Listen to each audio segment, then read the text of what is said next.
Hey folks. Hello fellow explorers, Eminence for EFX5 and Larry Word here, coming to you from Death Valley Junction. I'm out here giving you a trip update. So yeah, what the frick is going on with me? What are you doing out there in the middle of nowhere, and why are you so laxed in setting up videos? Well, here's what's happened. I went up to northern Nevada, had a great time with Sarah, wandering about nowhere and seeing a lot of ghost towns, a lot of really cool stuff. And videos are coming of that, but they are slightly delayed due to an issue. On the way back from that trip, if you are not following me on Facebook, now is a good opportunity to do so. Please find me on Facebook if you are on Facebook already. Friend me there, and you can see a little bit more of the personal stuff that goes on, and me kind of planning out these trips and whatnot, and really what's going on with my personal life. A little bit more in detail. If you would like to see that junk, please friend me on Facebook. You do have to friend me, and I will approve. I approve, then I disapprove, but mainly approve. Anywho, that's what's going on with that. Please sign up for that. But what's going on with my X5 is, well, it's developed the sewing machine sound. It's probably a spun bearing. It happens when the car is not on load, the engine's not on load. So I can make the sound happen, although I'm suspect on really what the cause of that is, but I soon will get to the bottom of that. Now, that's not really the issue. I can work on the car, not an issue. That doesn't scare me at all. But the issue I'm having with this whole situation, folks, is I've been pressed to get this done in a timely manner, to the point where it's causing a lot of chaos in my life, and I had to drop everything I was doing to attend to these personal matters. Long story short, yeah, this coming weekend is a critical point in my my YouTube life. So, and what has happened is I've been pressured to move my living situation back to where it was, and I'm okay with that. However, the timeline that I'm given to do so is pretty much 1 week. And to be fair on both sides, I really knew 2 weeks ago, but I did not understand fully until about a week prior to the issue. So, long story short, it caused me a lot of issues. And it wasn't going to get done to the point where I was going to have to pull the plug on what I was doing out here, and it was really tugging at me. So I was starting to line up things where I was getting help from other people. Bob and Marna out in Pahrump, who's allowing me some space in their shop. Thank you very much. My work, who's allowing me some time off to really dedicate, 24 hours a day working on the car for 5 days straight, basically. That's what I'm going to be doing. I'm going to spend 7 days straight working on a car until it is finished. Yanking the motor out, swapping engines, putting it back in, and exchanging all perishable parts along the way.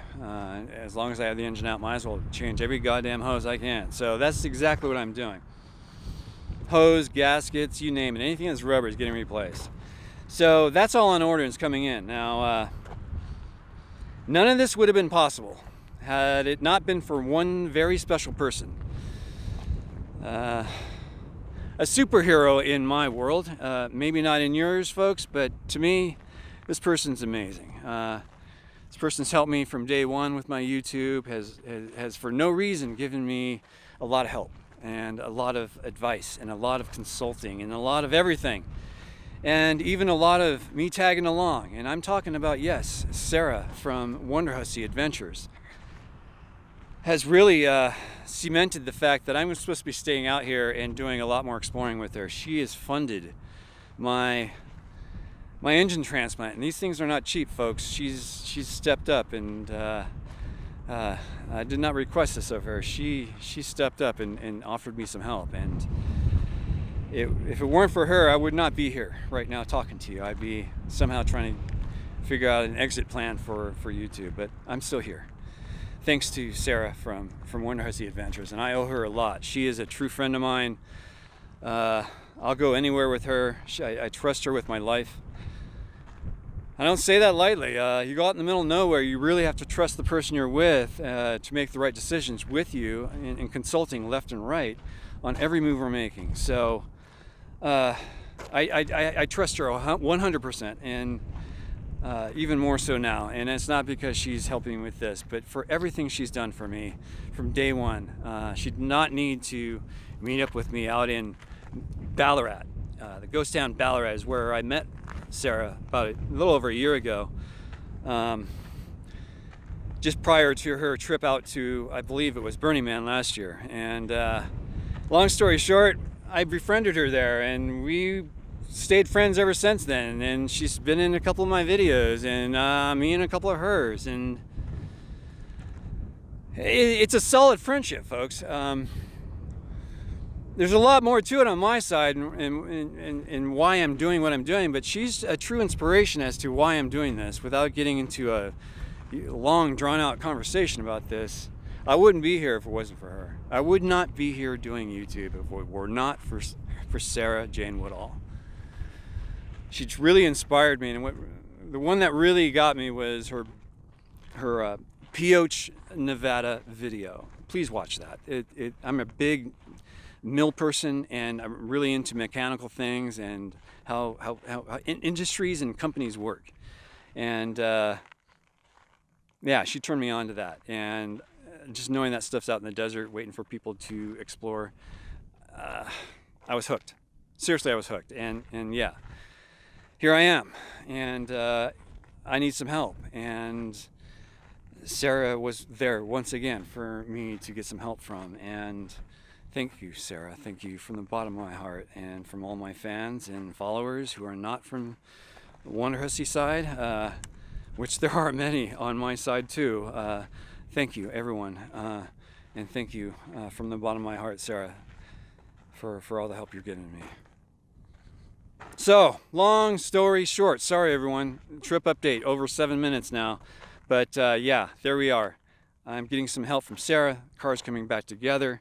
The car that's been keeping me alive with its life support system and whatnot, I'm going to try and successfully transplant an engine into it. So, shouldn't be difficult. Yeah, and if you guys don't know a little bit about my background, yeah, I'm used to wrenching on cars. I'm used to tinkering with them. I'm used to doing everything you would have to know, but I have never once worked on this BMW or anything else outside of one Ford F-250 4x4, and I don't know how many Hondas. Too many to count, really. But yeah, a lot of Hondas and a lot of wrenching and a lot of oopsies. But yeah, I've done it all, and this should not be an issue. I've got a lot of help, and all the parts are on the way. Everything's secured. It's all going down next week, and please come along for the ride. And please, if you want to see some more inside of what's going on in between all these videos, you can definitely see that on Facebook. I talk a lot about where I'm going, stuff like that, and you get some updates there and some shots you don't get on these videos. So anyway, yeah, there I am. Facebook, Larry Ward. Please check me out. So that's it, guys. What else? You guys have any questions for me? Oh, I do have one thing to mention, and I just got a comment today actually on this. And yes, I will be hanging up that piece, and that will be coming sometime in the future. Right now I've got these things to deal with, but at some point that will be installed, and you will be able to see what was shipped to me. It's really cool. A gentleman named Tom Fry, he sent that out to me. Bless his heart. Great guy. Now, so yeah, there's some backlog going on here because of the heat, because what was going on with that, and now my car. So once that stuff gets out of the way, heat's kind of going out of the way. It's only 106 degrees today, so it's cooling off. If you guys think that's not cool, it's actually cool for this area. Yeah, well, I might as well show you what I'm wandering around. It's this old wood. It's out in the middle of this mill area. The mill is right behind me here. I'm not allowed to walk back there, but without permission. But This is the entrance going into that mill area, and there's just all this stuff that's kind of built up, and I just find it interesting to look at, this twisted up wood. Anyway, that's kind of what I do in my spare time. I just wander around looking at weird shit. So it's fascinating. It really is. And the building out behind me here, if you can see that right behind me, that building right there is, it says water tank, but I believe what it really was a sewer system, or the sewer building where all the sewage went when there was a lot of buildings out here. That's the sewage processing plant. Or the water tank, depending on who you're talking to and what day of the week it is. So anyway, that's kind of how it is out here. The word of mouth, sometimes it gets enhanced along the way. But I was told by someone who does have a lot more knowledge in this area that it was a sewage plant, so, or a sewage building. Interestingly enough, that very building is where they found a dead body, I think back in the 70s or 60s. Yeah, they found a gentleman in there kind of crouched in. He probably fell in and broke his neck or something, but yeah, they found a dead body back there in the day. Just thought I'd mention that. Could have been Hoffa. Jimmy Hoffa? What, did he go missing in the 70s? I think maybe that was him. I don't know. Anywho, I'm running out of things to update you guys on, but that's about it. And again, if you have any questions, comments, down below, please. Yes, I am considering getting a gimbal. Now, I'm only doing that because of the run and gun situation I'm more in than Sarah is. And I don't really plan out my shots. I don't do a lot of that. I just pick up my camera and I start walking and I start shooting. Now, I had a gimbal prior. My very first gimbal was a DJI Osmo mobile phone gimbal for my Galaxy S8, I believe at the time, or S7 or 6, I forget which one I started out with. Regardless, I did have a gimbal, and the gimbal died when I was making my Shoshone video. You'll actually see I do actually use a gimbal in that video, but during that video I killed the gimbal by setting it down while it was running, and I only set it down for maybe a few seconds. And when I realized what I did, it was gone. So the delicacy of the gimbal and the stupidity of Larry using the gimbal improperly caused it to die, and well, I just don't see myself getting even smarter and reinvesting in another gimbal. Now, I believe the company's name is Movo. They do have a handheld gimbal device that you can just put on the table and walk away. It has a flat bottom, and the way it's designed is a little different, but it works more in line with how I actually hold the camera, which is I use a monopod. I usually have two hands on the monopod, like right now, at the top of the monopod and the very bottom, and it's collapsed to the smallest point. It's the same monopod that Sarah uses. I actually built Sarah's for her, and that was first gen. I'm using the second gen, which is the microphone's on top.